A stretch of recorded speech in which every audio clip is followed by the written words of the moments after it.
Shani Tadhanaro Nip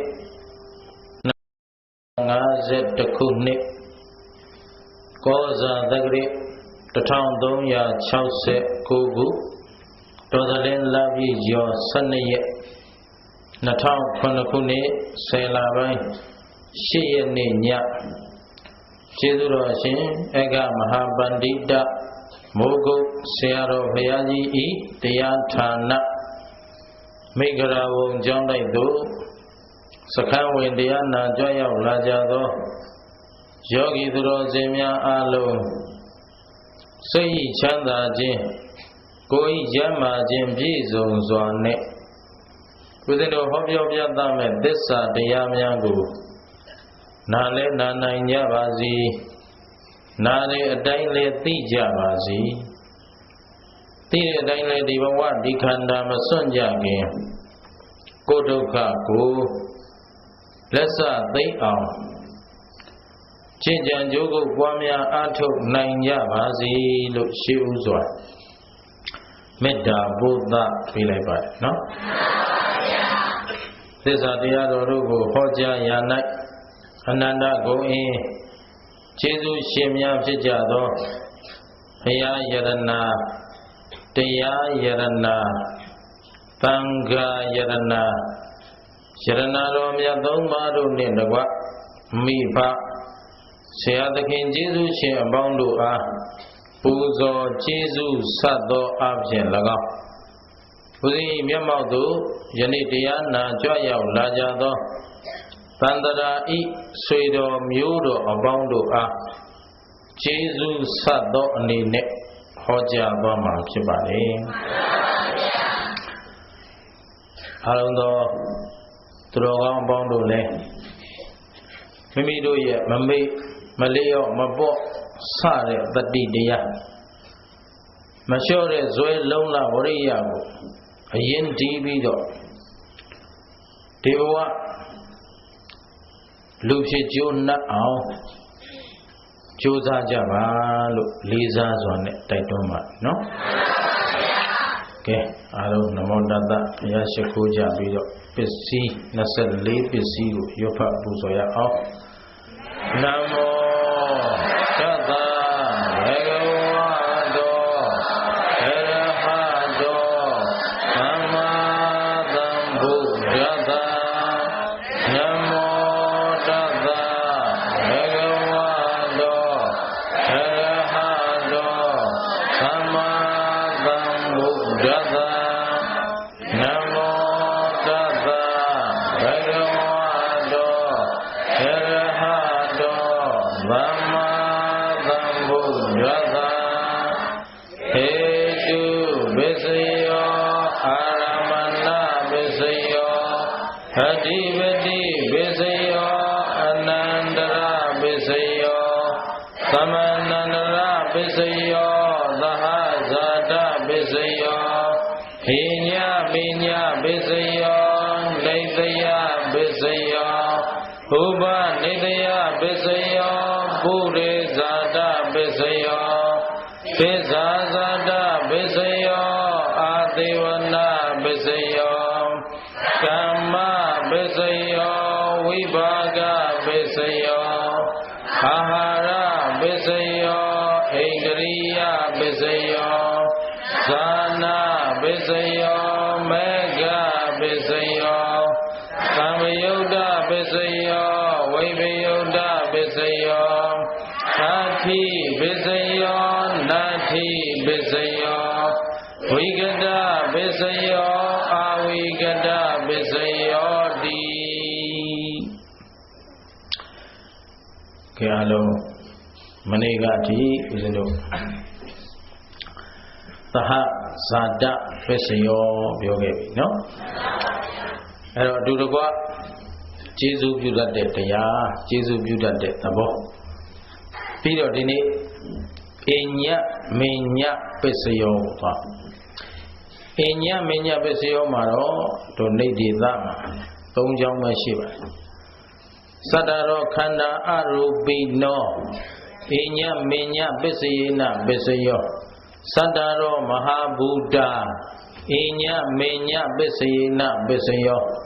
Ogantikani nama ruban Inya menya besayena besayo Namaniga Tahazada male bage piro nenero yemi law no Todo Dia hore niyama body Ayejira ko jidalo Achayara ko yadalo Pisidiya de ha amadan chewo ne net shine ne sura let da achin chin pyo achin chin na ge ja bu lo ti bii bi di da mani ga no she bain ga lo at the pisi li de thet pyo yin ne mani ga thuru le pyo bu nakhu chan tha ge sa jaung li nat jaung no saita setatthika dhamma saita thamukthananan rupanan dahasata pisayena pisayo Mahabhuta Ubada Rupanam Dahasata Pisayena Pisayo ဆိုတဲ့နှစ်ကြောင်းခြံပြီးတော့မှဟိုနောက်ကဂိဉ္စီကာလေးကိုရှင်းခဲ့တာနော်အဲ့တော့ဒီနေ့အညမညာနဲ့သဟဇာတာဒါလေးဦးဇင်းကကိုယ်အောင်ရှင်းရမှာပေါ့လေအဲ့တော့ရှင်းဆရာတော်ကြီးများကတော့သဟဇာတာနဲ့အညမညာသဘောသွား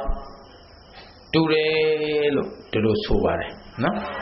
အဲ့တော့သဘောသွားတူတယ်ဒီလိုများသောအပြင်ဆိုကြတယ်အညာမညာသဟဇာတအမျိုးတူတယ်ပေါ့ဦးဇင်းကတော့တူတယ်လို့မဆိုခြင်းဘူးဘယ်လိုမဆိုခြင်းတာလဲတူတဲ့အပိုင်းတူတယ်မတူတဲ့အပိုင်းမတူမတူလို့ပစ္စည်းနှမျိုးခွဲပြီးဘုရားကဟောသွားတာ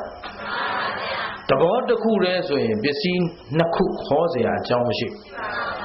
ဒီတော့ဦးဇင်းနားလေတဲ့ဉာဏ်မီသလိုပဲသူတော်ကောင်းတို့ကိုရှင်းပြမယ်သူတော်ကောင်းတို့လည်းဓမ္မအားလျော်စွာနားလေနိုင်ပါစေလို့ဒါဆန္ဒပြုပါတယ်နော်အကယ်၍များဦးဇင်းရဲ့ယူဆတွေပြောဆိုတွေဘုရားရှင်ရဲ့ဘုရားဟောဓမ္မခန္ဓာနဲ့မလျော်မကံမသိမြတ်ဘူးလို့ပညာရှိများကထင်မြင်ယူဆတာတွေ့ခဲ့ရရင်လည်းအချိန်မရွေးလာပြီးတော့ဆုံးမနိုင်ပါတယ်ပဲ့ပြင်နိုင်ပါတယ်အကြံပေးနိုင်ပါတယ်ဆိုတာလည်းဖိတ်ခေါ်ပါတယ်ဘုသူမင်္ဂလာတက်လို့ကျွမ်းလို့အမတန်မှတော်လုံးလို့ပဋ္ဌာန်းဒေသနာတွေဟောနေတာမဟုတ်ဘူးအိမ်တော်ရာမှာစတင်ပြီးပဋ္ဌာန်းတရားဟောကြတဲ့ကရင်ဦးဇင်းပြောခဲ့ပါတယ်အများရဲ့လိုအပ်ချက်ကိုဖြည့်ဆည်းခြင်းလုံးလို့ကြိုးစားပြီးလုပ်ပေးတာသာဖြစ်တယ်ဦးဇင်းတဲ့တော်သောသိသောတတ်သောပုဂ္ဂိုလ်များကဒီလိုအခြေတဝဲဟောလာကြမယ်ဆိုရင်ပို့ပြီးတော့ဝမ်းမြောက်စရာကောင်းပါလေအဲ့ဒီအတွက်လည်းဦးဇင်းတို့ဏိဒန်းအနေနဲ့ရှေ့ကနေဒါထွက်ပေးတာပေါ့ဗျာနော်အဲ့တော့ပဋ္ဌာန်းတရားဆိုတာကထူးထူးလဲလဲလေးလံအပ်တယ်သိအပ်တယ်နှလုံးသွင်းအပ်တဲ့တရားဖြစ်တယ်သာသနာရဲ့အနှစ်လည်းဖြစ်ပါတယ်ဒီတော့အခုသဟဇာတပစ္စည်းမှာဘုရားရှင်ကိုရောမြတ်ကြီးအပေါ်မှာဦးဇင်းတို့ဒီသဘောထားနှစ်ခုဟာမတူဘူးလို့ဘာလို့ပြောတာလဲဆိုတော့ဘုရားအပေါ်မှာယုံကြည်တဲ့တရားနဲ့ပြောတာတို့ဘုရားရှင်ကိုရောမြတ်ကြီးဟာအကျိုးမရှိရင်မပြောအဲ့တော့အတိပ္ပယ်မဲ့အချင်းဤတရားတွေကိုဘုရားမပြောတာသိကြတယ်လို့ယုံကြည်တယ်အဲ့တော့မတူဘူးဘယ်လိုမတူတာလဲသဟဇာတဆိုတာအတူတကွအညမညာမနေ့ကပြောပြီနော်ဒီနေ့အညမညာပစ္စည်းကကြတော့အညမညာဆိုတာအပြန်အလှန်ဘာလဲဥပမာခရီးတစ်ခုကိုသွားကြတယ်ဆိုကြပါစို့ကားပေါ်မှာကဲရန်ကုန်ကနေမန္တလေးကနေရန်ကုန်သွားမယ်ကားလည်းမဖြတ်ပြီးစီးမြတ်မန္တလာထုံးတို့လီယိုတို့ဘာတို့ပေါ့စီးကြတော့အဲ့ဒီကားပေါ်မှာလူ90ပါတယ်အဲ့တော့ဒီ90ဟာမန္တလေးကနေရန်ကုန်ကိုခရီးအတူသွားကြတယ်သဟဇာတာဟမ်တစည်းတဲ့အတူတူသွားတာဒါပေမဲ့အဲ့ဒီ90လုံးဟာတယောက်ကတရားကွက်ကလာပြီးတော့လက်မဖြတ်တဲ့တချို့ကဟာမိုးကလာတယ်တချို့ကဟိုးတပိတ်ချင်းကလာတယ်တချို့ကမရယာကလာတယ်တချို့ကမုံရွာကလာတယ်အသီးသီးပေါ့လေလာပြီးတော့ဒီမှာလက်မဖြတ်ပြီးစီးကြတော့သူတို့အမျိုးတွေလာဟုတ်သွားတာတော့အတူတူသွားတာဒါပေမဲ့အဲ့မှာမိတ်ဆွေသင်္ကာ9ယောက်စုဖြင့်9ယောက်စုအတူတူလက်မဖြတ်ထားတယ် အတူတူကားတစ်စင်းနဲ့သွားကြတော့သူတို့သဟဇာတလည်းမပါဘူးလားဒါပေမဲ့အဲ့ဒီ9ယောက်ကြတော့တယောက်ကမူးမော်နေတယ်နောက်တစ်ယောက်ကဘာလုပ်ပြုစုတယ်စောင့်ရှောက်တယ်ဘာလို့ဆိုတော့သူတို့ကအချင်းချင်းအပြန်အလှန်ဟမ်ဟုတ်ပြီနော်အတူသွားတိုင်းအပြန်အလှန်ကျေးဇူးမပြုဘူးဒါလေးသိစေချင်တာအတူသွားတာပဲရံဖြစ်နေတယ်ဆိုသိအေးတာပဲဟမ်သဘောပါသလားသွားတာပဲ90လုံးအတူတူသွားတာခုလည်းဒီမှာငါခန္ဓာ5ပါးအတူတူဖြစ်တယ်အတူတူသွားတယ်ဟုတ်ပြီအခုဒီနေ့အညမညပစ္စည်းမှာကြည့်သတ္တရောခန္ဓာအရူပိနောအညမညပစ္စည်းနာပစ္စည်းရောအရူပိနောဆိုမနေ့ကယုံမဟုတ်တဲ့နာခန္ဓာဘယ်နှပါလဲ၄ပါးဟာတဲ့အညမညအချင်းချင်းအပြန်အလှန်ကျေးဇူးပြုနေတယ်ဝေဒနာကတင်ညာကိုတင်ညာကဝေဒနာကိုဟောဝေဒနာခံစားဖို့ဆိုတာလဲတင်ညာအမှတ်သားနဲ့မှခံစားလို့ရတယ်တင်ညာရဲ့အကူအညီမပါပဲဝေဒနာအထမမြောက်ဒီတိုင်းပဲစေတနာအထမြောက်ဖို့ဝေဒနာနဲ့တင်ညာပါရတယ်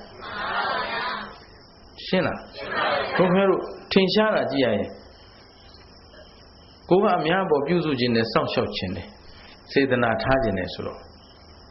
ကိုပေါ်မကောင်းတဲ့လူကိုပြုစုတာကောင်းတဲ့လူပြုစုတာလာပြီအဲ့ဒါခင်ဗျာဝေဒနာနဲ့တင်ညာမှတ်ထားတာဗျာစေတနာကောင်းလိုက်တာအလကားကောင်းနေတာပါကွာသူ့ပေါ်ကောင်းလို့ကောင်းတာသူ့ပေါ်သာမကောင်းရင်ဒင်းမကောင်းပါဘူးရှင်းလားပါပဲဒီလူသိတော်တာဆိုဒီသူပဲလာလို့တော်တာမလားတော့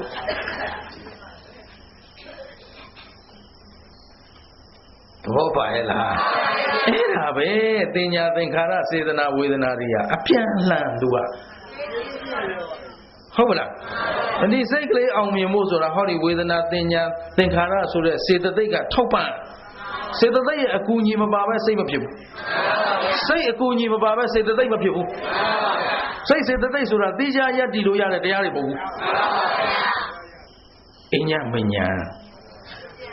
သိကြပြီနော်သတ္တရောမဟာဗုဒ္ဓအညမညပစ္စေနပစ္စယောလာပြန်ပြီဒီဓာတ်၄ပါးကလည်းဟောဓာတ်၄ပါးယုတ်တရားဆိုတော့အဲ့ဒီထဲမှာတတ္တိညံ့နေတဲ့ဥပါဒနာယုတ်တွေမပါဟုတ်ပြီနော်စိတ်တစ္ဆာယုတ်တွေမပါသူတို့၄ပါးအချင်းချင်းသာအပြန်လန်းကျေးဇူးပြုတယ်ဆိုတော့ပထဝီလို့ပြောရင်ကြိုင်လိုက်ပြီမာတယ်ပထဝီနော်မာတာနဲ့အတူပူတာအေးတာမသိရဘူးလားအဲ့ဒီအပူရေးရှိလို့ဒီမာကြောမှုဆိုတာဖွဲ့စည်းထားလို့ရရေဆိုကြပါစို့ပုံမှန် normal H2O ရေ liquid အောက်ကအပူပေးချလိုက်နော်100 degree centigrade ရဟိုဘက်ကြော်သွားပြီဆိုရင်သူကပွက်ပြီးတော့ဘာဖြစ်သွားအငွေ့ပြန်သွားဒီရုပ်ဝတ္ထုကြီးတည်မြဲနေဖို့ဒေဇောအကူညီရောမလိုဘူးလားအာဘောဓာယုစည်းမှုဆိုတာဒါယုစည်းမှုဆိုတာတော့ဖွဲ့ပေးထားတာဒီယုတ်ကလစီကြီးတစ်ခုဖြစ်လာဖို့ဆိုတာဖွဲ့စည်းမှုဆိုတဲ့တတ္တိမပါဘဲနဲ့လေမရဘူးအဲ့တော့အပူအေးပါရတယ်ပူလုံးအေးလို့ရင်သူပျောက်ထွက်သွားတာရှင်းနော်အဲ့တော့ဘူအေးပါရတယ်မာကြောမှုပြောမှုဆိုတဲ့ပထဝီပါရတယ်နောက်ဖွဲ့စည်းတဲ့အာဘောဆိုတာပါရတယ်နောက်လှုပ်ရှားထောက်ကန်ယုံကန်ပေးတဲ့ဝါရောဒါမို့ဒီကဘာမြေကြီးကိုဒီလောက်ကြီးကျယ်ဒုတဲ့ကြီးပါတဲ့ကဘာမြေကြီးကိုရွေ့ရှားသွားလာပြီးတော့မှဒီတိုင်း stable တည်မြဲနေအောင်ဒီနေစကြဝဠာနဲ့ဒီတိုင်းလေးတည်မြဲနေအောင်လေရထောက်ပံ့ပေးတာလေနဲ့အတူရေထဲရှိနေတယ်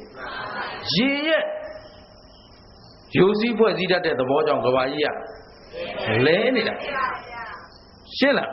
လေရဲ့ရေရဲ့ဆိုတော့လေနဲ့ရေတော့ရှိပြီမြေမရှိလို့လေအဲ့ဒီလေရေမြေကိုပုံမှန်စွမ်းအင်တွေရနေဖို့ရတေဇောရှင်းလားကြည်ရောကျင်နာခဲ့လားအဲ့ဒါဒီယုတ်ကလတ်စီးတစ်ခုယုတ်တစ်ခုဖြစ်ဖို့ဓာတ်၄ပါးအခြေခံ အဲ့ဒီဓာတ်လေးပါးဟာလဲအင်ညမေညာတခုကိုတခုအပြန်အလှန်ကျေးဇူးပြုနေတာရှင်းလားသူတို့အပြန်အလှန်မသွားလို့ကိုမဖြစ်ဘူးဒါပေမဲ့ခုနအတူတကွဆိုတာနဲ့အပြန်အလှန်ဆိုတာတူသလားတခြားစီပါဦးသိန်းကဒီလိုပဲမြင်တယ်တူတာပဲမတည့်တဲ့လူအတူနေတော့အဆင်ပြေမလားအဲ့ဒါအင်ညမင်ညမဖြစ်နိုင်ဘူးရှင်းနော်ကတိကတပြောရင်တော့မတည့်တာလည်းအင်ညမင်ညတစ်မျိုးပေါ့ဘယ်လိုအင်ညမင်ညလို့ဆိုတော့သူမျက်စောင်းတို့တော့ကိုမျက်စောင်းတို့သူဖနှောက်ပေါက်တော့ကိုဖနှောက်ပေါက်ဟမ်ရှင်းနော်ဒီတော့ကားတစ်စီးပေါ်လူ90ပါလားတွားတာအတူတူပဲသဟဇန္တပစ္စေနာပစ္စယောအဲ့လိုဒီကားနဲ့ပေါ်ကြတယ်ဟမ်ဒါပေမဲ့အဲ့ဒီပုံမှာအင်ညမညတယောက်ကိုတယောက်အပြန်လန်ကျေးဇူးပြုပုံချင်းကြတော့မတူတော့ဘူးတဲ့အဲ့ဒါအဲ့ဒါလို့အခုဒီမှာလဲနာခန္ဓာ၄ပါးဟာလည်းအချင်းချင်းအပြန်အလှန်ကျေးဇူးပြုတယ်ရုပ်ဘက်ကမဟာဘုတ်၄ပါးကလည်းအဲ့ဒီမှာဩဃံဒိဋ္ဌနေနာမရူပံမနေ့ကပြောလိုက်ပြီဩဃံဒိဋ္ဌနေပဋိတန်တေနေစေခဏဟုတ်ပြီနော်အဲ့ဒီမှာဖြစ်လာတဲ့ကာမစရုပ်ကလေးဟာရိယရုပ်ကလေးအဲ့ဒီရုပ်ကလေးနဲ့ဒီဘက်ကစိတ်ကလေးနာမရူပနာမရူပနာမဆိုတာနာခန္ဓာရူပဆိုတာရုပ်တရားဩဃံဒိဋ္ဌနေနာမရူပံဩဃံဒိဋ္ဌနေဆိုတာပဋိတရေနေစေခဏ၌နာမရူပံဟောဒီရုပ်တရားနဲ့နံတရားသည်အင်ညမေညတခုကိုတခုအပြန်လန်ကျေးဇူးပြုတယ်ဟောဒီ၃ကြောင်းနဲ့အဲ့တော့မနေ့ကခြံထားခဲ့တဲ့နှစ်ကြောင်းဘာလို့ခြံလဲဆိုတော့ဒီနေ့ဟာကိုအထူးလေပြောခြင်းလို့ခြံခဲ့တယ်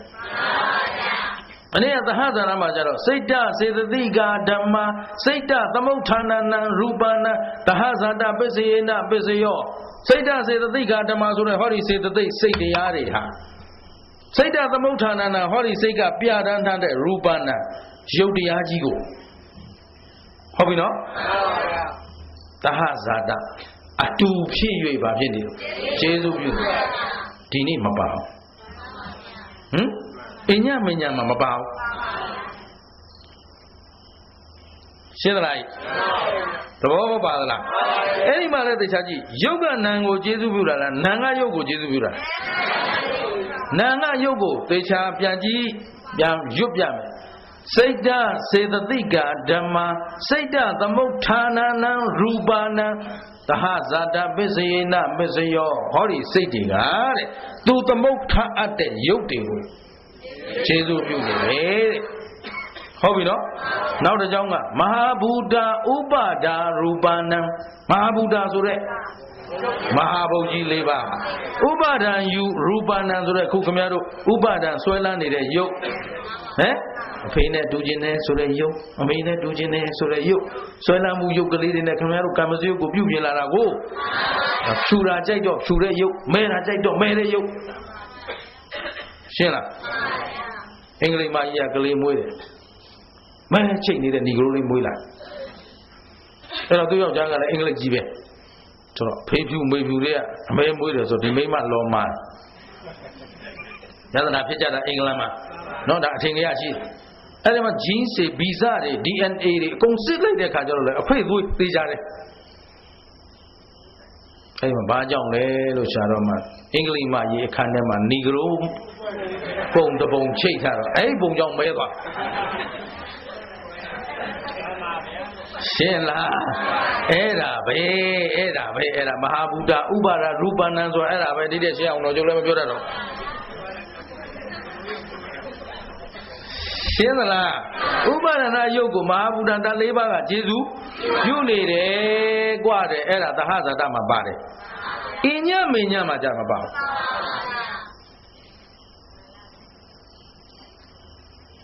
ဒီချမ်းမနော်အရေးကြီးလို့အဲ့ဒီနှစ်ကြောင်းကိုဒီနေ့ခွဲထုတ်တယ်ဒါမှမဟုတ်တချို့ကဆန္ဒစောတဲ့လူကဘုန်းကြီးဘယ်ဟာလဲမပါသေးရှားရှိတာဟမ်ဟောတဲ့လောက်ကလေးအရင်သိအောင်လို့ငါပြန်မေးရင်မင်းတို့ပြောနိုင်မှာမဟုတ်ဘူးသဘောပါသလားအဲ့ဒါတော့မှမပါမနတ်တောင်းမစီပဲနဲ့သူ့မင်္ဂလာဓမ္မဂရိကမလုပ်ဘူးလို့မာနလည်းကြီးတယ်ကိုပြောမလို့ခေါင်းကိုခိုက်နေရှင်းလားအခုဒီနေ့ဒါနဲ့ထည့်ပြောမှ तू ကရှင်းနော်အညမေညမှာကြတော့ तू ကအ အပြန်လန်ကျေးဇူးပြုတတ်တာလေးတွေပြောနေတာယုတ်ကနာကိုနာကယုတ်ကိုလို့ပြောလို့မရဘူးရှင်းသလားအတူတူတော့ကွာတော့သွားနေတယ်အိညာမညာလုံးလို့တော့မရဘူးသဘောပါရဲ့လားအပြန်လန်ထောက်ပံ့လို့ဖြစ်သလားမဖြစ်ဘူးတဲ့ဒါမို့လို့စတ္တရောခန္ဓာအရူပိနောယုတ်မဟုတ်သောနာခန္ဓာ၄ပါးတို့သည်ဟမ်အညာမညာပစ္စယေနပစ္စယောအချင်းချင်းအပြန်အလှန်မနေ့ကကြတော့သဟဇာတမှာပါတဲ့အညာမညာကကြတော့အချင်းချင်းလို့ဘာသာပြန်ဒီနေ့အညာမညာကြတော့အချင်းချင်းမဟုတ်တော့အချင်းချင်းအပြန်အလှန်သူတို့ပါလာတဲ့အချင်းချင်းဘာဖြစ်လို့အပြန်အလှန်ကျေးဇူးပြုနေတယ်နာခန္ဓာအချင်းချင်းယုတ်ခန္ဓာအချင်းချင်းတောင်းမလို့ယုတ်ကလက်ဖြစ်တဲ့တွင်မှာဂရေ9တောင်ယုတ်ကနှေးတယ်နာကဂရေသသိန်းဆိုတော့သူတို့အပြန်အလှန်လုပ်နေရရင်နာကရှေ့ကိုမထွက်နိုင်တော့ရှင်းရလားရှင်းပါဗျာသူကမီနေတာအတူတူသွားနေကြတာတော့သိကြတယ်နော်ဒါပေမဲ့အချိန်တိုင်းအပြန်အလှန်လုပ်လို့တော့ဟောကိဉ္စီကာလေတခါတရံထောက်ပံ့တယ်ကိဉ္စီကာလေနတခါတရံမထောက်ပံ့ဘူးရှင်းလို့ပြစားသဘောပါလားဘုရားရှင်ကိုလိုမြတ်ကြီးထောက်ပံ့တဲ့အခါလည်းရှိတယ်ကွာဟမ်ဒါပေမဲ့ထောက်ပံ့တယ်ခုခင်ဗျားတို့ကျလို့ပြိတ္တိနေတဲ့အခါကျတော့ကာမစယုတ်ကလေးနဲ့ဟောဒီနာခန္ဓာနဲ့အပြန်လန်းကိုထောက်ပံ့နေကြရတာတို့မှာအောကံဒိဋ္ဌနေနာမရူပံအညာမညာပစ္စယေနပစ္စယောဟုတ်ကဲ့လားပရိသေနေစဉ်ကျတော့တို့ကအပြန်လန်းမထောက်ပံ့လို့မရဘူးတဲ့ဒါတော့ပူနေတဲ့အမိဝါနဲ့ခန္ဓာငို့ရင်သိသွားမှာအဲ့တော့ဒီကံမစိုးလေးကြည့်ထွက်လာဖို့စိတ်ကထောက်ပံ့ရတယ်ဒီယုတ်ကလည်းတစ်ခါနာကိုထောက်ပံ့ထားတယ်သူနဲ့မပြတ်အပြန်လန်းပရိသေခါမှာမှန်တယ်အခုအပြင်မှာကျတော့မှန်တော့ဘူးရှင်းရလားသဘောပေါက်လားအဲ့ဒါလို့ဒီလိုနားလည်ထားတော့တို့တရားတွေကိုရွတ်ရဖတ်ရပူဇော်ရတဲ့နေရာမှာအမတန်ကျေးဇူးများပါပြီ။အော်ဒီလိုတန်ဖိုးရှိတာပါလားဟမ်ဒီလိုတရားမရှိဘူးဒီလိုသိမထားဘူးသိအောင်ပြောမထားဘူးဆိုတော့ဟာနာအတန်မဆဲပဋ္ဌာန်းပွဲကြီးတွေရွတ်နေတယ်ဆိုနားကြီးလိုက်တယ်နော်အဲ့လိုကိုမရဟမ်ကုသိုလ်ဖြစ်ကြလားအကုသိုလ်ဖြစ်ကြအဲ့ဒါကြောင့်ဦးဇင်းတို့လာပြောတချို့ဟာပြီးတော့ဘယ်မှာပဋ္ဌာန်းပွဲဘယ်လိုလုပ်နေတာတစ်နှစ်ကိုဘယ်နှကြိမ်ရွတ်ပြလိုက်တာကြည့်တော့လို့ဦးနော်ပတ်ဝန်းကျင်လည်းမေးကြအောင်ဟမ်ရွတ်တိုင်းတော့မကောင်းဘူးဟမ်သူ့အကြောင်းနဲ့သူလုံးမှာဦးဇင်းတို့တရိပ်သာကြီးစကားစားလော့စပီကာထုတ်ရေးမထုတ်ရေးဥဒုမင်္ဂလာတော်တော်စဉ်းစားခဲ့အဲဆရာတော်လေးတင်ကျင်တဲ့ကတင်ပြီးပတ်ဝန်းကျင်ကိုလိုက်မေးခင်ဗျားတို့ဘယ်နဲ့တော့အဆင်ပြေလားမနေ့4 နာရီထိုးနှိုးတော့ခင်ဗျားတို့အေးမြတ်ပြက်လားမဟုတ်ပါဘူးဘုန်းကြီးရဲ့ပြီးတော့အဲ့ဒါလေးအသာလေးကြားတော့ဒီတိုင်ပင်လေးနဲ့ထရတာသိကြတယ်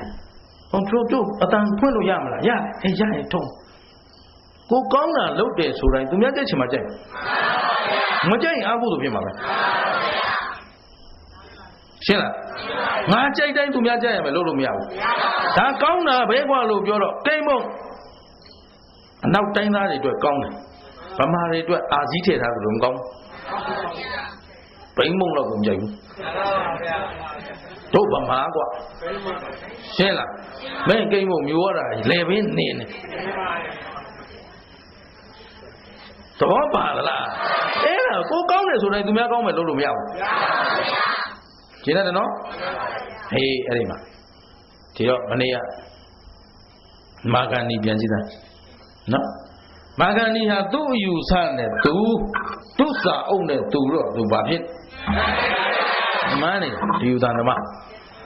နော်ခင်ဗျားတို့ကြို့လို့လည်းဒါအရေးကြီးတယ်အဲ့ဒါနေရာကြုံလို့ပေါ့လေအားလုံးတိုင်းပြည်လုံးနဲ့မိုးကုတ်ဆရာတော်ဘုရားကြီးတပည့်သားသာဝကအားလုံးကိုပြောခြင်းဘာပြောခြင်းလဲဆိုတော့တပည့်တော်တို့ကတော့ဗျာမိုးကုတ်တရားမှာတရားထင်တာပါနော်အဲ့ဒါသာသနာဖြစ်စကားခေါ်ပါတယ်သာသနာကိုဖြစ်လိုက်တာပါကိုယ်ဆရာသမားကိုရန်သူပေါင်းအောင်လုပ်တာနဲ့အတူတူပဲရှင်းလားဒီစလို့ပြောမှုတဲ့အချင်းချင်းရေတော်နဲ့တနေ့မှာဘုသူမင်္ဂလာ3ဝတရားကောင်းဟောတော့နော်လော်စပီကာကြီးနဲ့ရွာတဲ့လက်អော်တယ်တကြီးလုပ်တဲ့လူက ဟေးငါတို့ဆရာကောင်းသမားကောင်းနဲ့ဒီနေ့တွေ့ပြီကွာဆရာစစ်ဆရာမှန်ခုမှတွေ့တာဆိုတော့သူတို့စကားလုပ်နေတာ9ချိန်ရှိပြီနော်အဲ့တော့ရှေ့ကလှုပ်ထားခဲ့တဲ့ဟာတွေကရှေ့ဆရာတွေဘယ်နဲ့နေမလဲနော်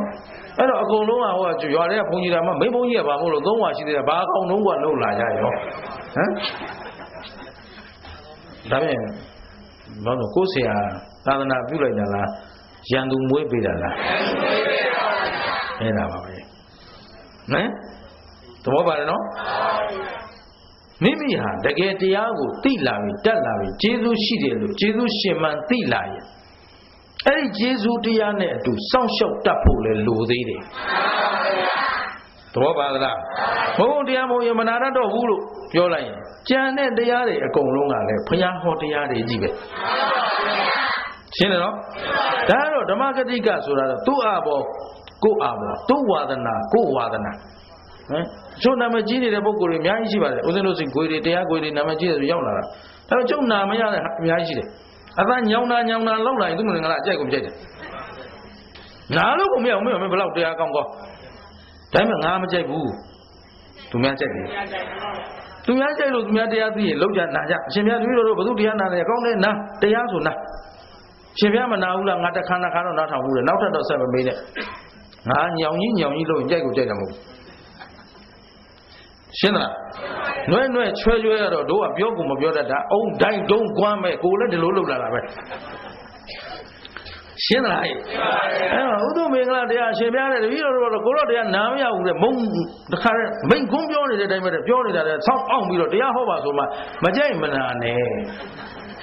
ဟမ်သဘောပါလားလူတိုင်းကြိုက်ပါလို့သူမင်္ဂလာလိုက်မလို့ဘူးဘယ်ကောင်းမှလေးမှရည်စားစကားမပြောဘူးသူကသူကြိုက်ရင်ကြိုက်လာခဲ့သဘောပါလားသာလဲတော့လိုက်မပေးဘူးကြိုက်ရင်ဖက်နှမ်းလိုက်တာပဲလုံးနေ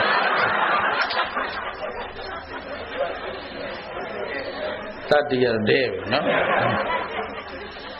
သဘောပါလားအဲ့ဒါပဲအဲ့တော့သူ့ကြိုက်နဲ့ကိုယ်ကြိုက်နဲ့တူမလားအဲ့တော့သူတို့ကိုယ်ကြိုက်တိုင်းသူများကြိုက်တယ်လို့ကြိုက်ကိုကြိုက်ရမယ်လို့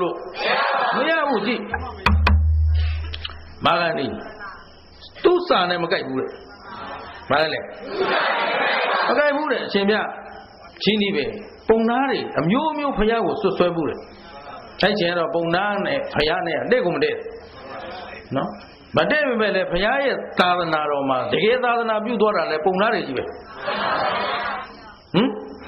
ရှင်သာရိပုတ္တရာလဲပုံနာမျိုးမန္တန်ဒီပုံလေးမှရက်သားဟမ်ရှင်မမောက္ကလန်လဲပုံနာဟမ်ဘောပါသလားအဲ့တော့ပုံနာတွေကြီးပဲဒါပေမဲ့တဲ့သလားဆိုတော့လဲမတဲ့ဘူးပုံနာတယောက်များဆိုတခါလဲလက်ညှိုးငေါက်ထိုးဆဲဆိုတချို့ကျတော့လာတယ်ဆိုရန်တွေ့တာကိုတော်ပြောတာဟုတ်တယ်တပည့်တော်ကြားဘူးလားကိုတော်ကတော်တော်ရိုင်းတယ်လို့ကြားဘူးလားဟုတ်တာပဲတဲ့ကိုရှင်ကြီးကောတော့မှတော်တော်ရိုင်းတယ်ဘာဖြစ်လို့ဆိုသူ့တဲ့အသက်ကြီးတယ်သူက80ကျော်နေပြီနော်80ကျော်90တွင်းလာတာငါလူကြီးတယောက်လုံးလာတာလူကြီးရဲ့လို့ခါတော်ပြုနှုတ်ဆက်ပုံမရဘူးလေဟမ်အဲ့တော့ဘုရားကလောကမှာငါအကြီးဆုံးနဲ့အဲ့ဒါကြောင့်မာနကြီးတယ်လို့ပြောကြတာဟမ်သဘောပါလားသူဘုရားမှနားမလဲပဲနဲ့အဲ့ဒီချိန်ကလေဘုရားလည်းသူ့လိုငါလိုလူပဲလူတွေကလူပဲဆိုတော့လူသားချင်းချင်းဆိုနားမလဲနိုင်ဘူးသူ့ဂုဏ်ကျေးဇူးကိုရှင်းသလားအဲ့တော့ရန်တွေ့နေကြတာပဲဒါပေမဲ့တွေ့တဲ့လူတိုင်းဘုရားကလိုက်စိတ်ဆိုးသလားမဆိုးပါဘူးဘုရားတောင်လူတိုင်းမကြိုက်ဘူးရှင်းလားသဘောကျလားအဲ့ဒီမှာဘုရားရှင်ကိုတော်မြတ်ကြီးကိုမာဂန္ဒီဆွဆွဲအရှင်ဘုရားအညွန့်တုံးနေတဲ့ပုဂ္ဂိုလ်ဟာလေအညွန့်တုံးနေတဲ့ပုဂ္ဂိုလ်တဲ့ပွားစီးကြောင်းနေဖြတ်တယ်တပည့်တော်တို့တွေ့ထားတဲ့စာအုပ်ကြီးကတိုးပွားအောင်လုပ်ရမယ်ဘာလဲလောကီအလိုရတော့ဒါမမှန်ဘူးလားမရင်မှန်တာတော့ဟမ်ဆရာတဲ့တော်တဲ့တပည့်တွေဖြစ်ရအဖေတဲ့တော်တဲ့သားတွေဖြစ်ရဟမ် သားတိုင်းဟာအဖေလောက်ပဲတတ်ပါတယ်ဆိုရင်ဘာမှတိုးတက်လာကြအကြောင်းဒီလေပြန်နေကားတွေဘာတွေညာတွေဖြစ်လာကြအကြောင်းကိုမရှိဘူးရှင်းလားသဘောဝကြသလားတန်လောကီလိုရတိုးတက်ရမယ်စီးပွားဥစ္စာတိုးပွားလာဆွေမျိုးညာတကာတိုးပွားလာရမိတ်သင်္ကဟတိုးပွားလာရှင်းလားလူပေါင်းလူလောကလူတိုင်းဝိုင်းမှာနေရင်လူနဲ့တူအောင်အတိုင်းဝိုင်းမိတ်ဆွေသင်္ကဟဥစ္စာတနမရှိအောင်လားရှိပါပါမှန်တဲ့ဒါလောကီလို့ရှင်းသလားဘုရားရှင်ကိုယ်တော်မြတ်ကြီးလက်ကဘုရားဖြစ်ဖို့အတွက်အင်အားစုတော့ဒါနတွေရောမလုပ်ဘူးလားအဲ့ဒါဥစ္စာကြီးပွားကြောင်းလုပ်ခဲ့တာပဲသီလတွေရောဟုတ်တယ်လေဒီပါရမီဖြည့်ဖို့ရခဲ့ဝေသန္တနာမင်းကြီးလှူလိုက်တာဘုရားအလောင်းများရှင်မရင်ဖြစ်အရက်ရှင်းမျက်နှာမန္တကြီးတွေထိုးပြီးတော့ဘောက်တော့လှူတာအရင်ကကြီးပွားကြောင်းမလုပ်ခဲ့ပဲနဲ့သူလှူလို့ရမယ်ဟင်တော့ပါလားသူပိုင်းနဲ့သူတော့မမှန်ဘူးလားအခုလာဆွဲတာကပြောပုံကမြင်ရင်လိုချင်ရမယ်မြင်တိုင်းသာလိုချင်ရင်စစ်ပွဲတွေကိုဆုံးမှာမဟုတ်တော့ရှင်းသလားကြားရင်သာရမယ်အမှန်ကန်ကြီးကဒေါ်လာ6ပေါက်နဲ့လာကင်တော့ဒေါ်လာ6ပေါက်ဆိုရင်တော့အဘိဓမ္မာနယ်ထဲရောက်လာပြီဟမ်လောကီစည်းဝါပြောရင်တော့ဖတ်မှတဲ့သူစကားမမှန်ဘူးလားမှန်တယ်တိုးပွားအောင်လို့လောကုတ္တရာနယ်ကပြောတော့မှားတယ်အခုလည်းသူတော်ကောင်းလို့ဒီလောကီလောကုတ်ဘာလို့ထည့်ပြောရလဲသမုဒိသစ္စာနဲ့ပရမတ္ထသစ္စာသမုဒိကလည်းသစ္စာပဲပရမတ္ထသစ္စာအဲ့တော့ကိုကတရားလေးမတောက်တော့ကောက်သိတာနဲ့သူများနဲ့ရက်ထဲရွာတဲ့ပြောတရားသဘောတွေ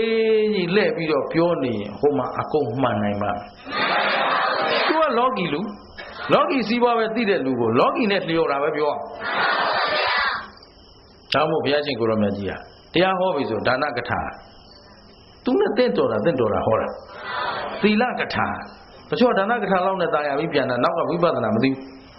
ဒါဆိုဒီလူတွေအတွက်ဒါနကထာအရင်ဟောရတယ်ဒါနမှမသိသေးပဲနဲ့ဟမ်ဒါနမှမသိသေးပဲနဲ့ကံရဲ့အကျိုးနားမလဲသိရင်တမာရိဋ္ဌိလမ်းကြောင်းမရောက်မလားတခါဒါနမျိုးစိတ်မအောင်လို့ဥစ္စာဒနာမပြည့်စုံရင်ဥမမတောင့်တော့ဟမ်ဟိုလောကမှာသခိုးတွေပေါ်နေတာနော်ဒီပတ်ဝန်းကျင်ကိုခိုးသွားတာတွေမနေဘူးသဘောပါလေနော်ခိုးနေတာနေ့စဉ်နဲ့မြကြားနေရတယ်ဘယ်မှာခိုးသွားပြန်ပြီဩလူတွေဥမမတောင့်တော့ရစီကုန်ပြီနော်အကြောင်းတရားနဲ့လူတွေဒါပေမဲ့ရှိတဲ့လူတွေကဘာလုပ်နေကြလဲနော်ရှိတဲ့လူတွေအကျိုးရှိအောင်သူတို့ဥစ္စာမသုံးတတ်တော့ငတ်တဲ့လူတွေခိုးမှာပေါ့ဟမ်ကျင်းသလားဒါပါပဲအခုချိန်မှာစားရမယ်တောက်ပဲဆံဝေတယ်လို့လည်းမကြဘူးစီဝေတယ်လို့လည်းမကြဘူးဟမ်ဘုကအားအောင်ပါဦးဟမ်မဝေရဲလို့တဲ့နော်အေးရှိစေတော့နော်အလှူဒါနလုပ်တဲ့နေရာတို့ဗုဒ္ဓဘာသာတွေလွဲနေတယ်ဆိုတာမစားနိုင်တဲ့လူမကြွေးဘူးတော့စားနိုင်တယ်လူကြွေးဟမ်တနေ့အလှူလုပ်တဲ့ငွေတွေဗမာပြည်လုံးစီးရင်ကောက်ကြည့်ဒေါ်လာဘီလီယံချီနေလှူတာအဲ့ဘီလီယံချီနေတဲ့ငွေတွေကိုတကယ်အသုံးချတတ်ရင်တခိုးချဖို့မရှိဘူးတို့ဗမာပြည်ဟမ်ဘုရားလောင်းမင်းကြီးများအလှူဒန်းနေရရောလို့လှူလိုက်တာထောင်တွေအကုန်လုံးခါလီပြသွားခိုးမဲ့ဆိုးမဲ့တိုက်ခိုက်မဲ့လို့မရှိတော့ရှင်းလားခုကတော့အားလုံးကရသလောက်ကိုဘိုးကြီးငိုးပါသမားတွေကြီးဖြစ်ဘာလဲငိုးပါပါဠိအထကတာကျော်ကသိကျွမ်းတယ်ဟမ်သဘောပါလားအကုန်ငိုးပါကြီးပဲဆိုတော့ပြဿနာတက်တော့မှာပေါ့အချင်းစာရိတ္တတွေလည်းပြတ်သွားကိုချင်းစာတရားတွေလည်းမေတ္တာတရားတွေလည်းအရေးကြီးတယ်နော်ဗုဒ္ဓအဆုံးအမတွေရှိရဲ့နဲ့ဒီလိုပြက်ပြားကုန်တာဟာ မတမ်းမှနှမျိုးကိုကောင်းတယ်ဟမ်အမတန်လောကမှာလမ်းညွန်ကောင်းဘုရားရှင်သည်လောကဝိတုဆိုတော့ဆိုကြတာဗျာဟမ်လောကဝိတုမဆိုဘူးလားလောကဝိတုလောက၃ပါး၌ဆရာတူဖြစ်တော်မူသောမြတ်စွာဘုရားအဲ့မှာဘုရားနဲ့လည်းမလုံလောက်သေးဘူးဘေးတင်၃ပုံလည်းလိုသေးတယ်ဟမ်တက်လုံးနဲ့ပရိအိမ်ခလက်လက်ဖွဲ့ကလည်းဘုန်းကြီးကလက်ဖွဲ့ပေးတယ်ပြောလို့ပြောဟမ်ဘောပါလားဟာတနည်းကတော့ရှင်မြတ်ဒီဘုန်းကြီးဝင်မဘူးလားဘာဖြစ်လို့လဲဆိုတော့ဓာတ်လုံးနဲ့ပရိပေးရတယ်ဘူးကွာအဲဘုန်းကြီးလုံးမဟုတ်ဘူးဘူးကြမလို့ဘူးရှင်းလားအဲ့ဒါတန်ခါအလုပ်မဟုတ်ဘူးဘုရားသားတော့အလုပ်မဟုတ်ဘူးတို့တရုတ်ပြည်မှာထိသွားတင်တော့ဘုရားတွေထိတင်ခုလည်းပင့်တယ်မသွားနိုင်သေးဘူးအဲနှစ်စုခုထိတင်ကြကြတယ်ဟိုတလော၃စုတင်တော့ဘုန်းကြီးတွေနဲ့တူတူသွားတော့ဘုန်းကြီးတစ်ပါးဘာလို့ဆိုအချီကျိုးတွေဝယ်တယ်အများကြီးပဲနော်နွားချီတဲ့ကျိုးတွေရောဘာတွေရောကုန်ဝယ်ခုတော့ဘာလို့တော့ဟိုရောက်တော့သိလိမ့်မယ်မကြည့်ကြသေးတာပေါ့ဟာဟိုရောက်တော့ဘာလို့ဆိုတရုတ်ဆိုတာမဟာယနာကိုဝယ်တာဟုတ်အဲဒါဆိုဒါလေးကိုထုံထုံဗုဒ္ဓံတရဏံကိသမိဓမ္မံတရဏံကိသမိနော်အချီလုံးတစ်လုံး၃ထုံထုံ၇ထုံထုံ၅ထုံထုံထုံကျင်တယ်လို့ထုံပြီးတော့လာပြီဆိုတယောက်ကိုတစ်ခုပေးရင်တစ်ကြက်ရတယ်တရုတ်ကိုတစ်ကြက်ဆိုအခုချိန်မှာဝေနေပြီသဘောပါလားအဲ့တော့ဒီကိုယ်တော်ကြီးတော်ထောသွားတယ်ဗျာနော်တရုတ်ငွေသိချီပိုက်သွားတွေးလာတဲ့အရှင်ပြားတယ်ငါသေးပါစေမလို့ဘူးရှင်းလားရတယ်သူတို့ထိတယ်ရတယ်ငွေတရုတ်ငွေ3-4သောင်းအကုန်ကျဲပြီးလူထားခဲ့ရှင်ပြားတို့နောက်ကြွပါဦးဗျာပင်နောက်ဆိုသာသနာကိုစစ်မှန်မှန်ပြုတယ်လို့မတွေ့ဘူးလေအဲ့ဒါဘုန်းကြီးတစ်ပါးများဓာတ်ပုံရိုက်ပြတယ်ဘုန်းကြီးရှိတယ်တော်တော်လေးလည်းရင်းနှီးပါကင်မရာလေးပါတော့ဓာတ်ပုံဘာလို့ဆိုတရုတ်ငွေတွေတစ်ခါရှေ့မှာပုံပြီးရင်းနေတာအဲ့လိုလေးလည်းမှတ်တမ်းတင်ပေးမအောင်ပေါ်တယ်ဆိုရိုက်ပြီးပြောတယ်ဘာမှပြောသေးပြန်လာမှာကိုတော့မရှက်ဘူးလားပြောအဲ့မှာဓာတ်ပုံမရှက်ပါဘာလို့ရှက်ရမှာဟမ်သူများတိုင်းပြီးသွားပြီးသာသနာပြုတာကိုတော့ဒါတွေအတွက်သွားတာလားသဘောပါလားအဲ့ဒါသာသနာမျက်နှာမကြည့်တဲ့လူတွေတပုံကြီးရှိတယ်ကြည်ရတယ်နော်သဘောမပေါက်သလားအဲ့တော့ကြီးပွားကြောင်ဆိုတော့ကြီးပွားရေးအစစ်အမှန်ကိုလမ်းညွှန်နိုင်တာဘာလို့လဲဟုတ်ပါမလားဟမ်လူမရမလို့ဖြစ်နေပါခင်ဗျားတို့သဘောပါရဲ့လားအဲ့တို့အများတို့ပတ်ဝန်းကျင်အများလက်ကြည့်လိုက်လေဖယားဘေးဖယ်ထားဟမ်ဘေးရင်ဆရာအဓိကဟမ်ကြားမြင်ဆရာအဓိကဘိုးတော်နောက်ကရပါသေးတယ်သဘောပါလားဒီလောက်နတ်ကြော်တွေပြောဟောနေတယ်သူတို့အပြုံးမပြတ်ပါဘူးကိုတော့ဘယ်လောက်ပြောနေပြီတော့လူစီလေးပဲတဲ့ဟမ်အဲ့ဒါလူပြည့်ရှောစောစောအောင်စဉ်ပြောလူပြည့်ကျိုးနှက်အောင်လို့အသိဉာဏ်အုံနောက်ကလေးကနည်းနည်းကလေးမှကိုမစင်းစားလို့ကိုယ်နှစ်ဖူးကချွေချေမကြအောင်ကြိုးစားထားရတဲ့ပစ္စည်းကိုအဘတွေမတာပါပြန်မဟမ်ပြန်ပေးလိုက်ရတာကိုမစားကိုသူတို့ပြန်ပူဇော်လိုက်ရတာလောက်တာဘယ်သူလောက်တာသူတို့ဖျောင်းတိုင်ထုံးပေးလို့လားသူတို့အင်းကွက်ဆွဲပေးလို့လားသူတို့ခါရမန်းမုတ်ပေးလိုက်လို့လားဟုတ်ပါဘူးသူတို့မန်းမုတ်ပေးလို့ရမှာဆိုရင်အိမ်ထဲတွေအိမ်နေလေသဘောပါသလားအေးအဲ့ဒီမှာကြီးပွားကြောင်းတော့ကြီးပွားကြောင်းပဲဘုရားရှင်ကိုတော်မြတ်ကြီးကလောကုတ္တရကြီးပွားကြောင်းမာဂန္ဒီကလောကီကြီးပွားကြောင်း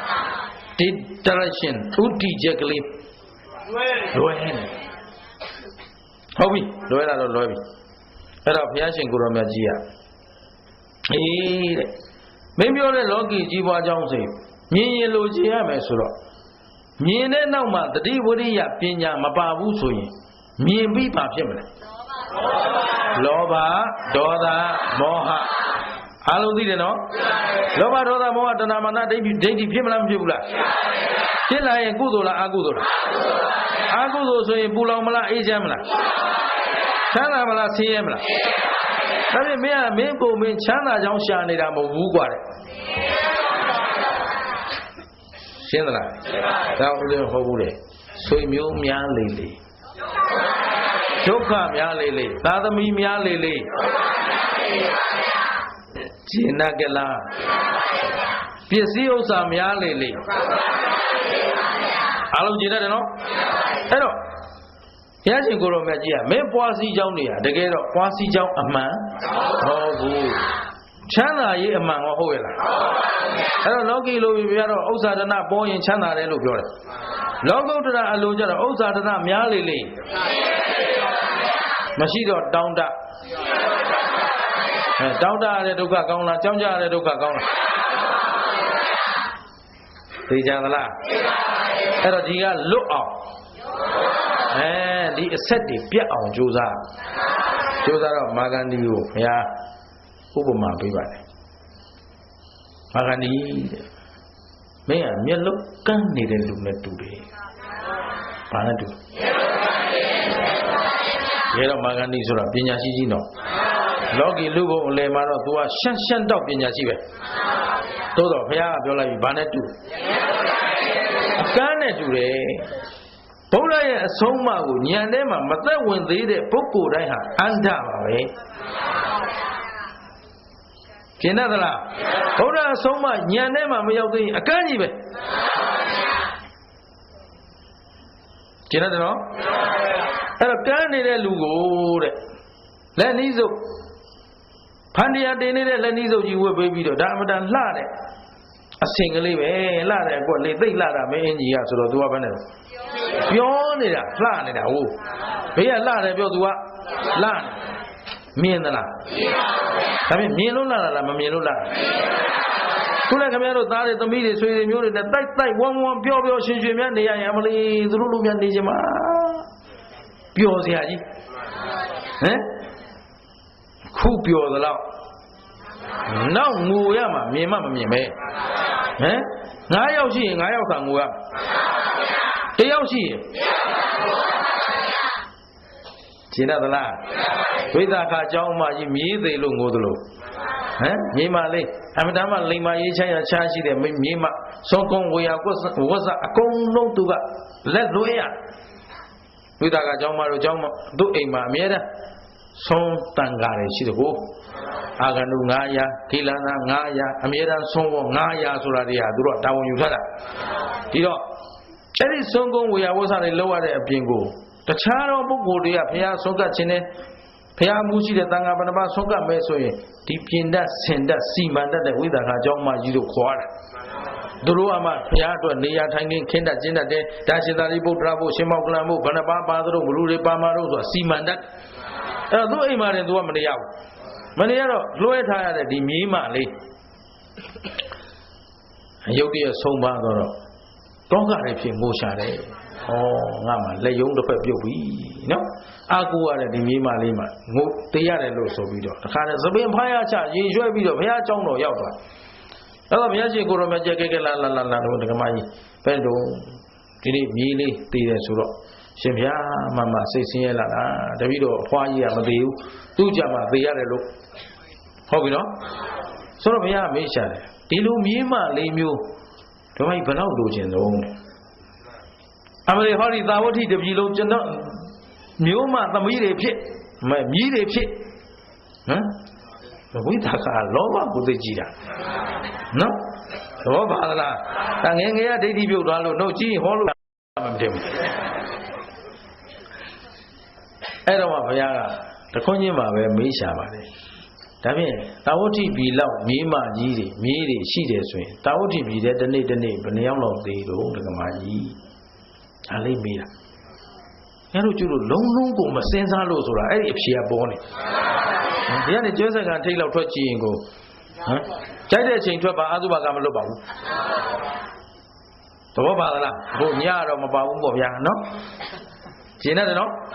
အဲ့တော့တလောက်သိနေတာဆိုတော့ဒကမာကြီးအဲ့ဒါဆိုဘယ်နှခါငိုရမလဲဆိုတော့အရှင်မြတ်သိသွားပြီဟောသောတာပန်ကြမြန်နေနော်သိသွားပြီအရှင်မြတ်တပည့်တော်မှားပါပြီဗျာဆိုတော့ချက်ချင်းသူတောကသူသိမ့်လိုက်ရှင်းတယ်နော်ကောင်းအဲ့တော့မာဂန္ဒီယိုဘုရားကမင်းကန်းနေတာအကန်းလက်လီးစုပ်ဝတ်ပေးထားတာကိုပြောနေတယ်လို့ပဲ တနည်းအားဖြင့်နောက်ထပ်ဥပမာတစ်ခုမင်းငါပြောဦးမှာကွာနူနာရှိတဲ့လူလိုပဲတဲ့ပါတယ်လေခုကျတော့တော်ကောင်းတို့ဦးဇင်းတို့လည်းဒီအာယုန်တွေဓာရတွေကြားထဲမှာမပြောကြဘူးလားဒီစိတ်တွေစိတ်သိက်တွေနဲ့မွေးလျော်ပြီးမနေကြဘူးလားငါစိတ်မဆန်းနဲ့ငါကစိတ်သိက်ကြီးတာငါကဒေါသသိက်ကြီးတာငါအရင်လို့ဆိုနေတော့ဘာဖြစ်တယ်နော်မလာကြဘူးလားဟာတော့ခုငါဥဒုမင်္ဂလာတရားတွေနားနေလို့လာသေးတာတော့ဥဒုမင်္ဂလာလည်းဆွဆွထည့်ကြသေးတာသဘောပါသလားအမလေးရှင်မြတ်တရားနာနေလို့တော့တပည့်တော်ဟမ်ဆိုတော့ဒီထဲပြောနေတာမဟုတ်ဘူးလားအဲ့ဒါနူနာနော်ကိလေသာနူနာရှိတဲ့လူလိုပဲနူနာဟာကိလေသာနဲ့တူတယ်တဲ့အဲ့တော့နူနာရှိတဲ့လူကနူနာဆိုတာကပိုးလေးတွေကဒီခန္ဓာကိုယ်အသားတွေရုပ်ကလတ်ကြီးတွေကိုစားပြစ်တာစားတော့ဒီပိုးတွေစားပြီဆိုဘာဖြစ်လဲရတော့ဒီရတာကုတ်ပြန်ဖဲ့ပြန်တော့လေသွေးတွေတပြီပြည်တွေတယိုယိုးနဲ့ကြတော့မကုတ်နိုင်တော့ဒီပိုးစားတာတက်တာအောင်တော့ဘာလို့မိဘနာကမိခင်ဘာလို့မိခင်ရဆိုမိနာကိုအသားကတ်လို့နီးကဲလိုက်တဲ့ခါကျတော့ဒီအပူကြောင့်ပိုးတွေကငြိမ်သွားတော့အရာတော့ပြောက်တယ်မိရပဲလို့ပူတယ်ဆိုတော့ကြာမနေနိုင်ဒါပေမဲ့ခဏပြန်ခွာနေတယ်အပူချိန်လေးလည်းကြာသွားရောပိုးအကြီးထားတယ်ဟမ်နူနာပေးရတာသိမသေးကြဘူးချဲသမားများပေးလိုက်ရင်သိကြတယ်15ရက်တပတ်ပြီးပြန်ပြီးကြော်ပြီးနောက်ပတ်တော့မထိုးတော့ဟမ်အဖွင့်ပြီးတပတ်လောက်မှမကြသေးဘာကနန်းလေးများရတယ်ဟမ်အရင်မထိုးတော့ဘူးဆိုမနေနိုင်မထိုးရတော့ဘူးဟမ်ကဲနူနာပြောတော့ဝေးသေးတယ်ဟုတ်လားရင်သားထိသွားပြောနေရမှာသဘောပါလားအခုတော့ဒါအားလုံးဓာတ်တိပါပဲဗျာဟမ်တော်နောက်မလုပ်တော့ဘူးဆိုတော့နောက်တာမလုပ်တာရှိတော့အမှုပြေလိုက်တပည့်အမော့ကြည့်လိုက်အမှုပြေလိုက်ပြီးရလားအခုတရားလေးနာထားတော့ပြောတာပဲအိမ်မှာသားလေးသမီးလေးစိတ်ဆိုးနေတော့ငါတော့ထွက်ပြီးအထုတ်လိုက်မှအဲ့ဒါမျိုးတော့တို့ကမကြောက်ရေးချမကြောက်ဟမ်အမေလေးတစ်သက်လုံးထွက်သွားတာအခုသေတဲ့အထိကြောက်ထမ်းထုတ်လိုက်ရရှင်းလားအမေနဲ့ဖေကတော့ပြောပါတယ်သူကလည်းဒေတို့သမားပဲငါတော့ထွက်ချင်တာတဲ့မသန်းငါနောက်မလိုက်လို့ခုလည်းဒီလိုလူတွေကြီးထင်ပါတယ်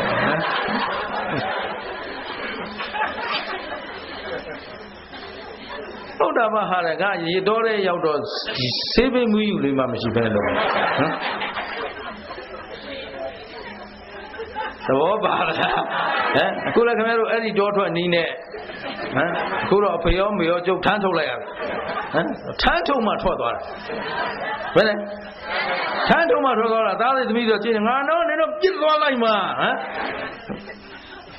ဘယ်ချိန်သွားတော့သေမှထမ်းထုတ်မှသွားတော့တာအဲ့ဒီဟာတွေလဲ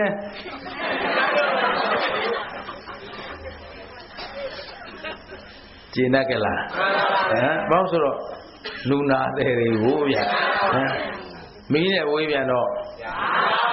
ပိုးကထလာတယ်ပိုးကြိုက်တာတော့ခံနိုင်သလားဆိုတော့ခံနိုင်ပဲလားပြန်ကမိနာကပြန်တော့အခုလည်းသားနဲ့သမီးနဲ့ခင်ဗျားတို့ဝေးရပြီဆိုရင်ပူရပြန်ပြီအနားနေတော့ဟောတဲ့သလားဆိုတော့သဘောပါရဲ့လားဝေးနေတော့ဟဲဂယုဆိုင်နေကြတော့လာတော့မတက်လို့ထွက်လာတာနေမှငါရိတ်တာသွားနေမှာ3လနေပလိုက်မနေကြသန်းနေကြည့်စသန်းလို့ဟိုနည်းနည်းလေးလာလေးရပဲလို့အဆင်ပြေရလားအမေပြန်ခဲ့ရမလားဟောမလာနဲ့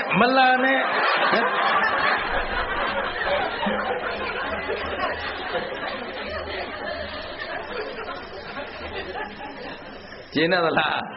အဲ့ဒါမရှိမဖြစ်များထင်နေလားမရှိလေကောင်းလေပဲတဲ့သဘောပါလားအားလုံးကြည်ရောကျင်တတ်ကြလားအဲ့ဒီမှာကိလေသာနူနာပိုးကဘာလို့ထားဒီအာယုံတွေမတွေ့ရရင်ကိုမလေးမြည်လေးမတွေ့ရတာကြာပြီအဲ့တော့ဘေးကနေဆရာသမားကြည့်ရှင်နာလို့ငါယောဂီသံဃာယောဂီအဲ့တော့ငါတပည့်မဟုတ်ရင်ငါမဟုတ်တာပဲ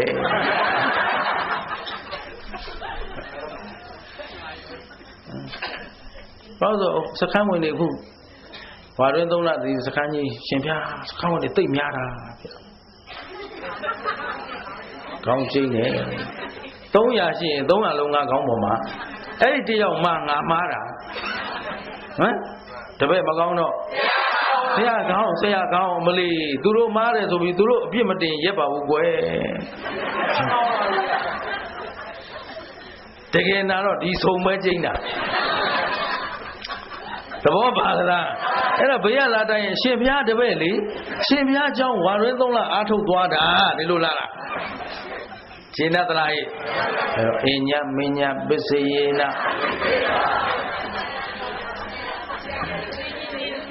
သဘောပါလားဆရာကတပည့်ကိုတပည့်က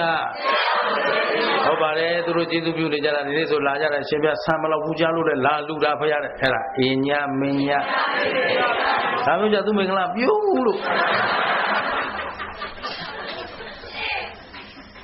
သဘောပါလားဟိုတပည့်ဆိုဘာကျုပ်တပည့်မှလည်းသွားသူအိမ်ပြန်ရောက်တော့ကျုပ်လည်းမဆိုင်ဘူးဟမ်ရှင်းတယ်နော်အဲ့တော့ဦးဇင်းတို့သူတော်ကောင်းတို့မှာဒီအာယုန်တွေကင်းပြီးနေလို့ရလား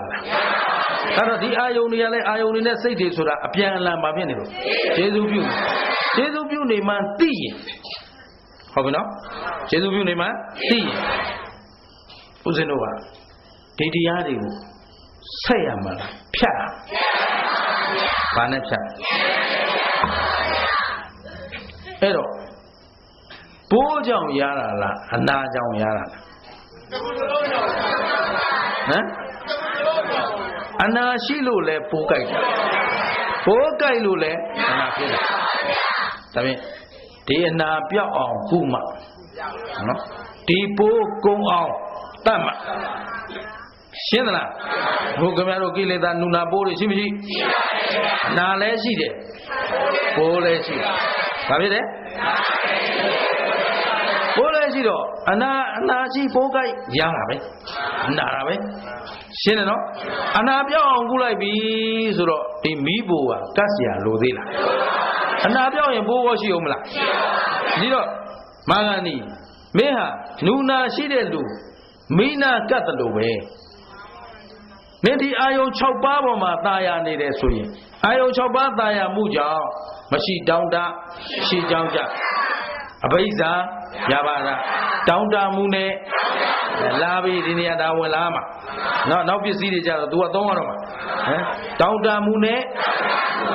အဲ့တော့ဒီတောင်းတမှုကြောင်းကြမှုတွေကဒီအာယုံတွေနောက်လိုက်ရင်းနဲ့လမ်းဆုံးတယ်လို့များရှိရလားမရှိပါဘူး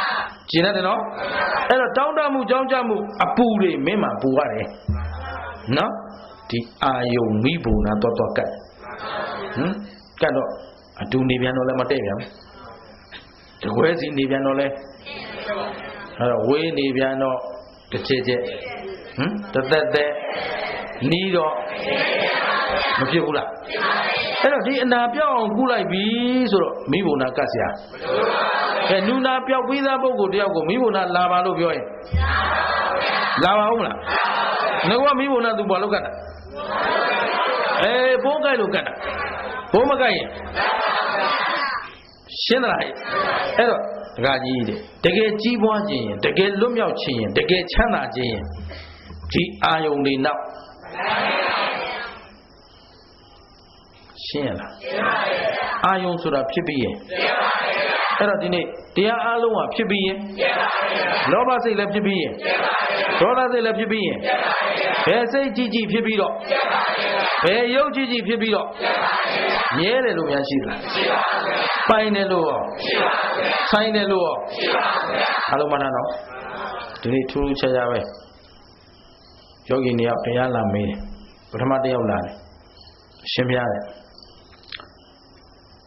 ဖြစ်ပျက်တွေချုပ်တယ်ဆိုတာဖြစ်တာပြက်တာကိုမြင်နေရင်ကနေခန္ဓာလည်းမမြင်တော့ဘူးဖြစ်ပျက်လည်းမမြင်တော့ဘူးဖြစ်ပျက်ချုပ်တာကိုသိနေတယ်အဲ့ဒါလို့ချုပ်တာနဲ့တဲ့ဖြစ်မှန်းပြက်မှန်းဖြစ်တာလည်းမမြင်တော့ပြက်တာလည်းမမြင်တော့ဘူးခန္ဓာလည်းမမြင်တော့ဘူးဒါပေမဲ့သူကတရင်ကမေ့သလိုလေးဖြစ်သွားတယ်လွတ်မြောက်သွားပြီးတော့မှပြီးမှပြန်ပြီးတော့တရိယာလာတယ်ဘယ်အချုပ်ကမှန်တယ်လဲမေးတယ်နော် အဲ့တော့ဒကမာကြီးလို့တကယ်အဖြေမှန်ပြောပါဆိုရင်တော့သိပြီးချုပ်မှမှန်တယ်ချုပ်မှန်သိမှမှန်တယ်ဘာဖြစ်လို့လဲယုံနာအားလုံးချုပ်ဆုံးမှုတွင်မသိဘူးဆိုရင်အဲ့ဒါမောဟပဲမောဟဝင်သွားပြီးတော့ဆိုတော့ဘာမှမသိလိုက်တာဗျာပြီးတော့ပြန်စဉ်းစားငြိမ်းအေးနေတာပဲအဲ့ဒါဥပါဒံမှာဟမ်ရှင်းတယ်နော်မဟာဘူတာဥပါဒာရူပနာသဟဇာတာပစ္စယေနပစ္စယောအတူတကွရှိနေတယ်တတိထားဥပါဒံခန္ဓာကြီးကခင်ဗျားတို့မှာရှိမရှိရှိတော့သူများထက်မက်တွေဖိုးတွေစောစောလိုချင်တယ်မက်ဖို့မဲ့ညာပူညာရပြီးသားသောတာပန္နပုဂ္ဂိုလ်တဂရကဏပုဂ္ဂိုလ်ကလည်းကိုဖြစ်ချင်လိုက်တာအလွန်ရှင်းလားတရားမှမလို့ရသေးဘူးမက်လို့ချင်တာအရင်အဲ့တော့အဲ့ဒီစိတ်ကူးရင်မှုလေးတွေကကိုပြန်ပြီးတော့ခင်ဗျားတို့လှည့်စားသွားအာယုံရဲ့သဘောကိုကဘာလို့လဲလှည့်စားတတ်တဲ့သဘောရှိတယ်အဲ့တော့ဒါအာယုံပဲလို့အမှန်မသိရင်ကိုအဒီမာနနဲ့တက်တက်အဲ့တော့အဲ့ဒါလေးကိုရှင်များတို့မဲလို့ထင်ရင်တော့ဟုတ်သလားထင်ရင်မဟုတ်ဘူးဟုတ်ပြီနော်အဲ့တော့ခင်ဗျားတို့မက်နဲ့ဖို့ကိုသရုပ်ခွဲเสียမလိုဘူးတကယ်ကဒကမာကြီးတရားသဘောသိသွားတဲ့ပုဂ္ဂိုလ်ကမဲ့ဖို့ဆိုတာအဓိကမဟုတ်ဘူးလို့နော်သတိပညာနဲ့ငြိမ်းအေးအောင်နေတတ်ဖို့ကအဓိကအနေတတ်မှအဲ့ဒါလို့အနေတတ်ရေးအဓိကထားပြီးတော့တကယ်မဉ္ဇဉ်ဘုံညာဝမ်းနဲ့ကိန်းသူတို့ဟာတရားအပေါ်မှာပို၍လေးစားလာတယ်ပို၍ကြီးညိုလာတယ်ပို၍စိတ်နှလုံးသားဟာသိမ်မွေ့လာတယ်ပို၍လောကသားတွေပေါ်မှာအမြင်ကြည်လင်းလာရှင်းသလားအတ္တမာနနဲ့မကြည့်တော့ငါမှနဲ့တင်းကမှမလာတော့တင်းပါလဲမလာတော့ဘာလို့တရားသဘောကိုသူ့ရင်ထဲမှာမဖြစ်ကိန်းသွားရှင်းတယ်နော်အဲ့ဒီကိန်းတဲ့ပုဂ္ဂိုလ်ကနောက်တော့အပြစ်တွေလုပ်အောင်မလားအရေးကြီးတာခင်ဗျားတို့တို့အပြစ်မဖြစ်အောင်နေဖို့အဲ့တော့ခင်ဗျားတို့ကမဲ့ညာဘုံညာကိုအဓိကမဟုတ်ဘူးလို့ဥဒ္ဓမင်္ဂလာဘာလို့ပယ်ချလိုက်ရတယ်လဲဆိုတော့လိုချင်တတ်မှတ်တဲ့ရာဂတွေအာကြည့်ပြီးတော့ငါကမက်ပုတ်ကိုလိုဖိုပုတ်ကိုလိုနဲ့လူတကာတဲ့သာကျင်တဲ့မာနတွေကြောင့်ခင်ဗျားတို့တရားလမ်းကြောင်းလွဲမယ်ရှင်းလားအဲ့ဒါကလည်းတဏှာကလာတဲ့ဗီဇကျင်းတယ်နော်အဲ့တော့ဓမ္မကြီးတို့တကယ်လက်ထဲဆုပ်ကင်ထားရမှာကဟောဒီယုတ်ဓမ္မနန္ဓမတို့ရဲ့ဖြစ်မှုပြက်မှုအမြဲမရှိတဲ့တဘာဝအမှန်တရားကိုအမြဲတမ်းစောကြောပြီးတော့ငါလည်းမဟုတ်ဘူးငါဥစ္စာလည်းမဟုတ်ကိုယ်ပိုင်ကိုယ်ဆိုင်မရှိတာကိုအမြဲနှလုံးသွင်းပြီးတော့ငြိမ်းအေးအောင်နေတတ်ဖို့ကအဓိကကိုမဲ့ဖို့ရပြီလို့အထင်များရောက်ခဲ့ရင်လေအဲ့ဒီပေတံနဲ့တိုင်းကြည့်ပါဘယ်လောက်ငြိမ်းအေးအောင်နေတတ်ပြီလဲဘယ်လောက်တရားနဲ့လျော့အောင်နေတတ်တယ်လဲပြောတာဆိုတာနေတာထိုင်တာသွားတာလာတာဟုတ်ကဲ့လားတယောက်သောပုဂ္ဂိုလ်ကတော့မေးပါတယ်ရှင်ဗျာသစ္စာနဲ့16ချက်ထဲမှာဟောထားတာနေကြလို့ဒုက္ခလက္ခဏာမြင်တယ်တမထတရားအထုတ်တယ်တဲ့အလုံးမှတ်ထားတယ်တမာရီကိုတီအောင်အထုတ်သွားတယ်တမာရီတွေတီသွားတဲ့အချိန်မှာတမာရီတီအောင်လုပ်နေတဲ့ဝိပဿနာမပါသေးဘူးတမာရီတီသွားတဲ့အချိန်မှာဒုက္ခလက္ခဏာမြင်ပြီးတော့နိရောဓမျက်မှောက်ပြုတယ်ဆိုတာဖြစ်နိုင်သလားတဲ့မဖြစ်နိုင်ဘူးရှင်းလားဘာလို့ဝိပဿနာဆိုတာခင်ဗျားတို့မြန်မာလိုရိုးလေးနားလည်အောင်လို့အနိစ္စမြင်တဲ့တနည်းအားဖြင့်ဖြစ်ပြက်မြင်တဲ့ဉာဏ်မပါသေးလို့ဒီလိုပြောလိုက်တော့ရှင်ပြဒုက္ခလက္ခဏာဉာဏ်ဒုက္ခမြင်ဒုက္ခမုံဒုက္ခဆုံးမပြီးဘူးလားပြီးတယ်ဒါပေမဲ့အဲ့ဒီဒုက္ခအစစ်လို့ဘယ်အချိန်မှဆုံးဖြတ်ချက်ချနိုင်ဝိပဿနာဉာဏ်နဲ့အဲ့ဒီဖြစ်မှန်ပြမှန်သိတဲ့ဉာဏ်လာပြီးမှဖြစ်ဒုက္ခနဲ့ပြဒုက္ခဒုက္ခအစစ်ဟာဖြစ်ပြမှာရှိတယ်ဒုက္ခအစစ်ဟာဖြစ်ပြမှာရှိပါတယ်အဲ့တော့အနိစ္စလက္ခဏာဉာဏ်ဒုက္ခလက္ခဏာဉာဏ်အနတ္တလက္ခဏာဉာဏ်ရှိပါ၏ဟောစဉ်တရားအရဒုက္ခမြင်ဒုက္ခမုံဒုက္ခဆုံးပြီးပါ၏အလုံးစင်မှာမပြီးပါရှင်းသလားအနတ္တမြင်အနတ္တမုံအနတ္တဆုံးပြီးပါ၏ဟောစဉ်မှာပြီးတယ် အလုံးစင်မှာအနတ္တကိုအပိုင်ဆုံးဖြတ်ချက်ချဖို့ကလည်းအနိစ္စလက္ခဏာမမြင်မမရဘူးဒုက္ခကိုအပိုင်ဆုံးဖြတ်ချက်ချဖို့ကလည်းအနိစ္စလက္ခဏာအဓိကတရားကသင်္ခါရအနိစ္စတစ်လုံးနဲ့ပဲရှိရှင်းသလားဒုက္ခဆိုတာခံစားချက်နဲ့ဆိုင်တယ်အနတ္တဆိုတာခံယူချက်နဲ့ဆိုင်တယ်တကယ်ဓမ္မစစ်တရားကအနိစ္စမြန်မာလိုပြောရင်ဖြစ်ပြပေါ့သဘောပါလားသူများဖြစ်ပြပေါ့လို့ပြောလို့ကိုဖြစ်ပြမပြောချင်ဘူးရောချင်တယ်ဆိုတော့သူများလို့ကွဲချင်တယ်ထူးချင်တယ်ဆိုတော့ပေါ်ပြောင်းပေါ့ဒါပြောเสียရှိတာဘာမှလုပ်เสียမရှိဘူးရှင်းသလားတကယ်တော့ဖြစ်ပြီးရှင်းတယ်ပေါ်ပြီးပြောက်တာလည်းဖြစ်ဖြစ်ပဲရှင်းသလားအဲ့တော့အဲ့ဒီအတ္တမာနတွေကြောင့်ဘုရားတို့ကျွတ်တို့မှာတန်တရားတစ်ခွင်လုံးလမ်းလွဲခဲ့ကြအဲ့တော့အဓိကသိရမှာကိုယ်မှာအနာလည်းရှိတယ်ပိုးလည်းရှိတယ်အားထုတ်နေရင်လည်းကြိုက်နေတာနော်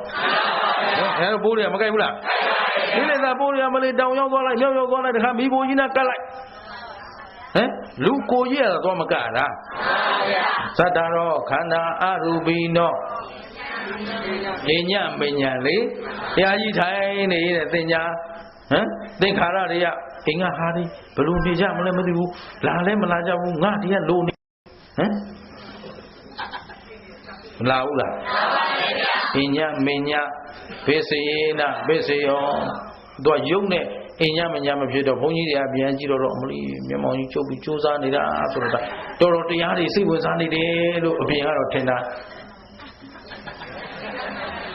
သဘောပါလားမငိုက်ဘူးဆိုတိုင်းလည်းမဟုတ်ဘူးငိုက်နေပြန်ရင်လည်းဟမ်အားထုတ်တယ်လည်းရင်လာလို့တပည့်တို့မာနမရှိတော့ဘူးဆိုမန်သွယ်လဲကျူအောင်ဟမ်သဘောပါလားဒီလိုရောနေရကြမလားငိုက်နေလည်းမဟုတ်ဘူးနော်မငိုက်ပဲနဲ့တခါတွေးနေပြန်ရောမဟုတ်ဘူးသတိပညာနဲ့ကြည့်ရအဲ့တော့မာဂန္ဒီတဲ့မင်းဟာအနာရှိလို့ပြောနေတာပါကွာတဲ့အနာပြောက်သွားရင်ဒီအာယုန်တွေသာယာဖို့ကြီးပွားဖို့မင်းပြောเสียအကြောင်းရှိတော့ဒီတော့မင်းအနာပြောက်အောင်ကိုအဲ့တော့ဘုရားကတော့ဘယ်သူဆုံးမဒါပြန်ဦးဇင်းတို့ကမရှိကြဘူးပိုးသိကြတယ်နော်ဒါပေမဲ့ပေါ့နေလို့တော့မရဘူးပေါ့နေရင်တော့ဒီပိုးကြိုက်တာနဲ့သိချင်းဆုံးနဲ့သိမှာသဘောပါသလားအဲသိချင်းဆုံးမသိရအောင်အနေတမအနေကောင်းမှအနေမှန်မှအဲ့ဒါလေးကိုဒီမှာအညမညအပြန်အလှန်ကျေးဇူးပြုတတ်တဲ့တရားတွေကိုနှလုံးသွင်းရင်းနဲ့လွတ်အောင်ကြိုးစားပဋ္ဌာန်းဆက်ကြမလားဖြတ်ကြမလားအားနဲ့ဖြတ်သတိထားအဲ့တော့အပြန်အလှန်ကျေးဇူးပြုနေတဲ့မဟာဗုဒ္ဓကြီးတွေလည်းဖြစ်ပြီးရင်အပြန်အလှန်ကျေးဇူးပြုနေတဲ့နန္တရားတွေလည်းဖြစ်ပြီးရင်ဘာသစ္စာသိတဲ့ဉာဏ်ကသေတာကနောက်ခန္ဓာမလာတာကသစ္စာဘယ်နှချက်ကဲဒီကဲတော့သစ္စာ၄ချက်တစ်ပြိုင်တည်းကိုက်မှသာလျှင်တန်တရားဝတ်တွင်းကလွတ်ကင်းနိုင်မှာဖြစ်တဲ့အတွက်မမေ့မလျော့မပေါ့ဆပဲနဲ့ကြိုးစားကြပါစို့လို့တိုက်တွန်းရင်းနဲ့နားကြစို့